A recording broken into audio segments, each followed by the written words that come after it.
No talk only cricket চ্যানেলের আরও একটি ঝাঁকুনি দেওয়া শ্বাসরুদ্ধকর এবং রীতিমতো বিস্ফোরক এপিসোডে আপনাদের সবাইকে স্বাগত। কারণ আজকের যে খবরটি আমরা বিশ্লেষণ করতে চলেছি তা শুধু একটি ম্যাচ বাতিলের গল্প নয়, এটি এমন এক সিদ্ধান্তের পরিণতি যা পুরো পাকিস্তান ক্রিকেট ব্যবস্থাকে এক ধাক্কায় ধ্বংসের মুখে ঠেলে দিতে পারে। ভাবুন তো, একটি ভুল সিদ্ধান্ত, একটি হঠকারী আবেগী অবস্থান, আর তার ফলস্বরূপ পাকিস্তান ক্রিকেট বোর্ডের উপর নেমে এসেছে ইতিহাসের সবচেয়ে ভয়ঙ্কর শাস্তির খড়গ। গোপন সূত্রে প্রাপ্ত তথ্য অনুযায়ী আসন্ন ভারত পাকিস্তান টি-20 বিশ্বকাপ ম্যাচ বয়কট করার সিদ্ধান্তের কারণে আন্তর্জাতিক ক্রিকেট কাউন্সিল বা আইসিসি প্রায় 6,500 কোটি টাকার বিশাল আর্থিক ক্ষতির মুখে পড়েছে, আর সেই ক্ষতির দায় চাপতে চলেছে সরাসরি পাকিস্তান ক্রিকেট বোর্ডের ঘাড়ে। আইসিসির বর্তমান চেয়ারম্যান জয় শাহ ইতিমধ্যেই অত্যন্ত কড়া অবস্থান নিয়েছেন এবং পিসিবির ওপর প্রায় 2300 কোটি টাকার এক নজির বিনানো জরিমানা চাপানোর প্রস্তুতি শুরু করে দিয়েছেন। সংখ্যাটা আবার শুনুন, 2300 কোটি টাকা, যা ক্রিকেট ইতিহাসে আগে কখনো কোনো বোর্ডের ওপর ধার্য হয়নি। শুধুমাত্র আবেগের বশে বাংলাদেশকে সমর্থন করতে গিয়ে এবং রাজনৈতিক চাপে পড়ে ভারত ম্যাচ বয়কট করার সিদ্ধান্ত নিয়ে পাকিস্তান কার্যত নিজের পায়েই কুড়ুল মেরেছে। এখন প্রশ্ন একটাই, এই বিপর্যয় থেকে পাকিস্তানের ফেরার কোনো রাস্তা আদৌ খোলা আছে কিনা, নাকি এটাই তাদের ক্রিকেট ইতিহাসের সবচেয়ে অন্ধকার অধ্যায়ের শুরু? বিষয়টি বুঝতে হলে আমাদের আগে জানতে হবে কেন ভারত বনাম পাকিস্তান ম্যাচকে বলা হয় বিশ্ব ক্রিকেটের সবচেয়ে বড় মানি স্পিনার। এই একটি ম্যাচ থেকেই যে পরিমাণ টেলিভিশন ব্রডকাস্টিং রাইটস, স্পন্সরশিপ, বিজ্ঞাপন এবং টিকিট বিক্রির অর্থ আসে, তা অনেক সময় পুরো টুর্নামেন্টের একাধিক ম্যাচ মিলিয়েও ওঠে না। পরিসংখ্যান বলছে সারা বিশ্বে প্রায় 50 কোটি দর্শক এই ম্যাচ দেখেন, যা অনেক ক্ষেত্রে ফুটবল বিশ্বকাপ ফাইনাল বা সুপার বোলের দর্শক সংখ্যাকেও ছাপিয়ে যায়। ঠিক এই কারণেই টি-20 বিশ্বকাপে 15 ফেব্রুয়ারি শ্রীলঙ্কার মাটিতে অনুষ্ঠিত হতে যাওয়া এই ম্যাচটির দিকে তাকিয়েছিল পুরো ক্রিকেট বিশ্ব। কিন্তু পাকিস্তান সরকারের অপরিণামদর্শী সিদ্ধান্ত এবং জেদের রাজনীতির কারণে সেই ম্যাচ বাতিল হয়, যার ফলস্বরূপ আইসিসির আর্থিক কাঠামোতে ভয়াবহ ধস নামে। আইসিসির আর্থিক বিশেষজ্ঞদের হিসেব অনুযায়ী শুধু এই একটি ম্যাচ বাতিল হওয়ার কারণেই প্রায় 6,500 কোটি টাকার ক্ষতি হয়েছে, যার মধ্যে প্রায় 3500 কোটি টাকা এসেছে টিভি ব্রডকাস্টিং রাইটস থেকে।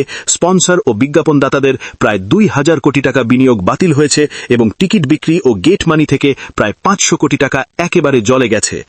এই ক্ষতি মেনে নেওয়া আইসিসির পক্ষে অসম্ভব, আর সেখান থেকেই জয় শাহের কড়া পদক্ষেপ। তিনি জরুরি বোর্ড মিটিং ডেকে স্পষ্ট ভাষায় জানিয়ে দেন যে পাকিস্তান ক্রিকেট বোর্ড আইসিসির সঙ্গে কড়া লিখিত চুক্তির সরাসরি লঙ্ঘন করেছে, কারণ বিশ্বকাপে অংশগ্রহণের সময় তারা প্রতিটি ম্যাচ খেলবে বলে প্রতিশ্রুতি দিয়েছিল। ভারত ম্যাচ বয়কট করে তারা শুধু নিয়ম ভাঙেনি, বরং সম্প্রচারকারী সংস্থা, স্পন্সর এবং কোটি কোটি ক্রিকেট প্রেমীর বিশ্বাস ভেঙেছে। সেই কারণেই পিসিবির ওপর 2300 কোটি টাকার জরিমানা চাপানোর প্রস্তাব রাখা হয়েছে, যা মোট ক্ষতির প্রায় 1/3। এখানেই শেষ নয়, জয় শাহ আরও প্রস্তাব রেখেছেন একাধিক কড়া নিষেধাজ্ঞার। আগামী 3 বছর পাকিস্তান সুপার লিগে কোনো বিদেশি ক্রিকেটার খেলতে পারবে না। আগামী 2টি বড় আইসিসি ইভেন্ট আয়োজনের অধিকার পাকিস্তান হারাবে এবং ভবিষ্যতে এমন আচরণ চললে আইসিসি থেকে সাময়িক সাসপেনশন পর্যন্ত হতে পারে। আইসিসি বোর্ড মিটিংয়ে এই প্রস্তাব ওঠার পর অস্ট্রেলিয়া, ইংল্যান্ড, নিউজিল্যান্ড, দক্ষিণ আফ্রিকা, ওয়েস্ট ইন্ডিজ এবং শ্রীলঙ্কার মতো শক্তিশালী ক্রিকেট দেশগুলো এক বাক্যে এই সিদ্ধান্তকে সমর্থন জানায়, কারণ তাদের মতে পাকিস্তানের এই আচরণ আন্তর্জাতিক ক্রিকেটের ভবিষ্যতের জন্য ভয়ঙ্কর দৃষ্টান্ত তৈরি করেছে। আগামী 48 ঘণ্টার মধ্যেই চূড়ান্ত ভোটাভুটি হবার কথা এবং পরিস্থিতি যা বলছে তাতে এই প্রস্তাব পাশ হওয়া প্রায় নিশ্চিত। যদিও পুরো ঘটনার সূচনায় বাংলাদেশ থাকায় তাদের বিরুদ্ধেও প্রায় 600 কোটি টাকার জরিমানার সম্ভাবনা রয়েছে, তবে ভারত পাকিস্তান ম্যাচের আর্থিক গুরুত্ব অনেক বেশি হওয়ায় মূল চাপ পড়ছে পাকিস্তানের উপর। এখন বাস্তবতা হল, পিসিবির বার্ষিক বাজেট যেখানে মাত্র 800 থেকে 1000 কোটি টাকার মধ্যে, সেখানে 2300 কোটি টাকা জরিমানা মানে কার্যত দেউলিয়া হয়ে যাওয়া।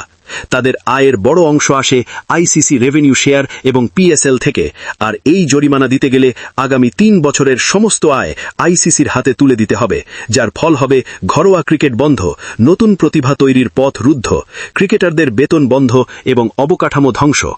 পাকিস্তানের সামনে বিকল্প বলতে গেলে প্রায় নেই। সরকারের কাছ থেকে সাহায্য পাওয়া অসম্ভব, ব্যাংক ঋণ ঝুঁকিপূর্ণ, ক্ষমা চেয়ে জরিমানা কমানোর চেষ্টা ইতিমধ্যেই করা হয়েছে, কিন্তু আইসিসি অনির, আর জরিমানা না দিলে সাসপেনশন অনিবার্য।